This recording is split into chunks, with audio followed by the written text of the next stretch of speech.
কথা কোন ঠিক না?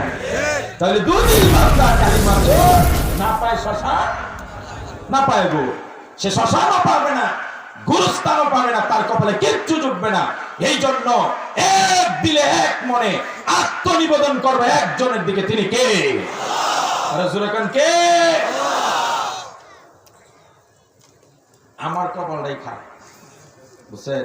যে আমার ওয়াজটা জমে এই সময় সিটি আসবে। এই যে জামাল ভাই মাদ্রাসার ওয়াজ, খালি আমি শুরু করছি 10 মিনিটে শেষ করে, মানে বুঝি না আমার ওয়াজে কি ভয় পায় মানুষ? আর আমি খারাপ কোনো কথা বলি? হ্যাঁ, কথা কয় না। আমি আজকেও বলছি 10 মিনিটে শেষ। যাজ্ঞা মানুষ যারা আছেন তারা আসেন, আমি তো সবসময় ওয়াজ করি। আমাদের প্রধান বক্তা যিনি আমার বন্ধু আব্দুল্লাহ আল আমিন আসতেছে, অনেক চমৎকার কথা বলে, আপনারা তার ওয়াজ শুনবেন প্রাণ ভরে। মুসলমান ভাইয়েরা, ইমানদাররা মস্তক অবনত করবে, নত শিকার হবে একজনের কাছে, তিনি হলেন আমার আল্লাহ। কোরআন বলছে মুনিবিনা ইলাইহি ওয়াত্তাকুহু ওয়া আকিমুস সালাহ ওয়া লা তাকুনু মিনাল মুশরিকিন। আল্লাহ রাব্বুল আলামিন বলেন মুসলমানরা আল্লাহর কাছে নত স্বীকার করবে, আল্লাহকে ভয় করবে, আর নামাজ আদায় করবে, আর শিরিকের কাছেও যাবে না। সুতরাং যেখানে গেলে আল্লাহ নারাজ হয়, শিরিক হয়, এমন মাজার, এমন পূজা পার্বণ, এমন বিধর্মীয় অনুষ্ঠানে মুসলমান যেতে পারে। ইব্রাহিম আলাইহিস সালাতু ওয়াস সালাম আমাদের সবাইকে একদিকে ঝুঁকতে বলেছেন, আল্লাহ আমরা মুতাওয়াজ্জিহ হব, ঝুঁকবো একদিকে, তিনি কে? এই যে দেখেন নামাজের আগে আমরা পড়ি না, ইব্রাহিম আলাইহিস সালাম এটা পড়েছিলেন, ইন্নী ওয়াজ্জাহতু ওয়াজহিয়া লিল্লাযী ফাতারাস সামাওয়াতি ওয়াল আরদা হানিফান ওয়া মা আনা মিনাল মুশরিকিন। আল্লাহ রাব্বুল আলামিন আপনার প্রতি আমি ঝুঁকলাম, মস্তক অবনত করলাম, মুতাওয়াজ্জিহ হলাম, আপনি আসমান জমিনের মালিক। ওয়া মা আনা মিনাল মুশরিকিন, আমরা শিরিকের দ্বারে কাছেও যাব না। কথা বলেন ঠিক কি না? মুসলমান আমাদেরকে আল্লাহ বানাইছে তার গোলামি করার জন্য। পৃথিবীতে কোন কাজটা করলে পরে, কোন কাজটা করলে পরে সবচেয়ে বেশি আল্লাহর গোলামি করা হয়, মানে গোলামির সর্বোচ্চ স্তর কোনটা, আজকের বিষয়বস্তু কিন্তু আমার এটাই।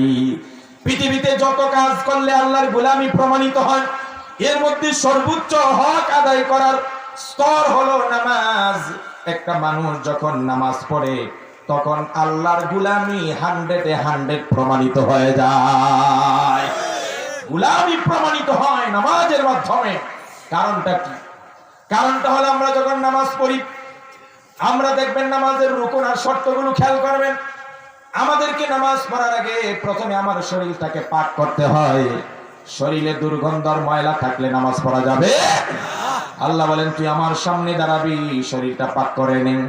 তোর শরীরের জামা যদি থাকে আজে বাজে ময়লা যুক্ত জামা পরিবর্তন করো। জায়গা যেখানে দাঁড়াইবা ওই জায়গাটা পাক থাকবে, ওই জায়গাটাকেও পাক করা লাগবে। মস্তকটা অবনত করে কিবলাটা নির্ধারণ করে আমার দেখানো পথে, আমার দেখানো দিকে তুমি দাঁড়িয়ে যাও। এরপরে নিয়তটাকে শুদ্ধ করো, আল্লাহর জন্য আমি দাঁড়িয়ে গেলাম। এরপরে দেখবেন গোলামি দেখাইতেছি কেমনে গোলামি করা হয়। নামাজের মাধ্যমে আমরা সবচেয়ে বেশি গোলামি করি।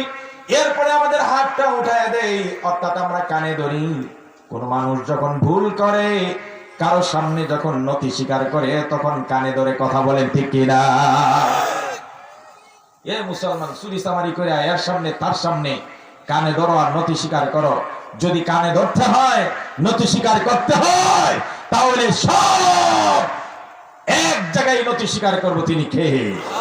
নামাজে নিয়ে যাওয়ার সময় আমরা কানে হাত লাগাই দেই, আল্লাহর বরত্বতা বর্ণনা করে বলি আল্লাহু আকবার। বেটাগিরি করে হাত ছেড়ে দাঁড়াই না, বরং হাতটা বেঁধে বাধ্য গোলামের মতো মাথাটা নিচে রেখে চোখটা নিচের দিকে তাকিয়ে দাঁড়ায় যায়। আল্লাহর গোলামি কেমনে প্রমাণিত হয়? এরপরে আল্লাহর প্রশংসা করা হয়, আল্লাহর আদেশ নিষেধ গুলো নিজের জবান দিয়ে উচ্চারণ করি কেরাতের মধ্যে। এরপরে অর্ধনমিত হয়ে যাই, রুকুতে চলে যাই, মানে অর্ধনমিত হয়ে যাই।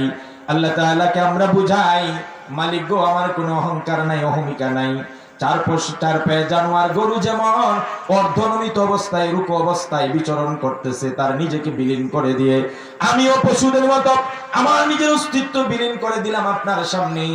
এরপরে বান্দা যখন সাজদায় চলে যায়, তার যত অহমিকা আর আত্মগরিমার অহংকার ছিল সব আল্লাহর সামনে মাটিতে লুটায় দেয়। কথা বলেন ঠিক কিনা? এই জন্য আকরাবু মা ইয়াকুনুল আবদু মির রাব্বিহি ওয়া হুয়া সাজিদ, নবীজি বলেন বান্দা সবচাইতে আল্লাহর কাছে চলে যায় কোন সময়? যখন বান্দা তার অহমিকা আত্মগরিমা সব বিসর্জন দিয়ে সাজদায় লুটায় পড়ে। কথা বলেন ঠিক? এই জন্য যত সেজদা তত আল্লাহর কাছে। সুবহানাল্লাহ করেন, আর জয় কোন সুবহানাল্লাহ। কপাল পোড়া তারা যারা আল্লাহকে সেজদা করতে পারে না, যারা কপাল পোড়া। কিয়ামতের কঠিন ময়দানে আল্লাহ রাব্বুল আলামিন তাদেরকে ডাক দিয়া বলবেন আমাকে সেজদা করো, ফাহুম লা ইয়াসজুদুন, কিন্তু তারা সেই দিন সেজদা করতে পারবে না, তারা হাঁটু ভাঙবে না, কোমর ভাঙা পড়বে না, সোজা রডের মতো দাঁড়িয়ে থাকবে। আল্লাহকে বলবে আল্লাহ আমি তো সেজদা করতে পারতেছি না।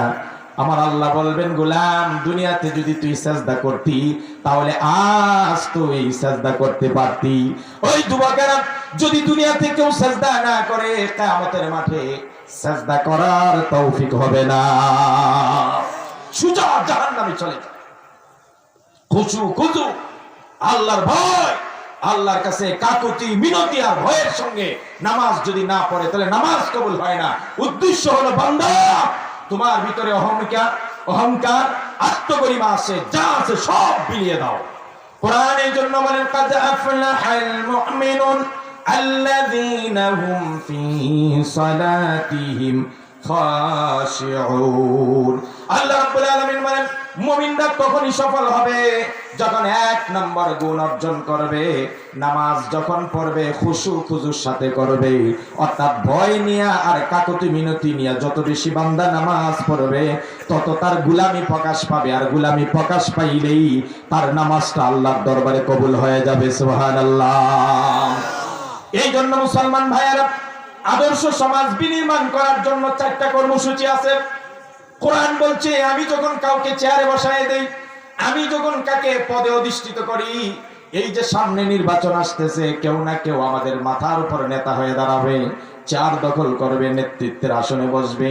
আল্লাহ বলছে এ গোলামেরা নেতা হওয়ার আগে নেতার কাজটা কি একটু কোরআন পড়া জেনে নে।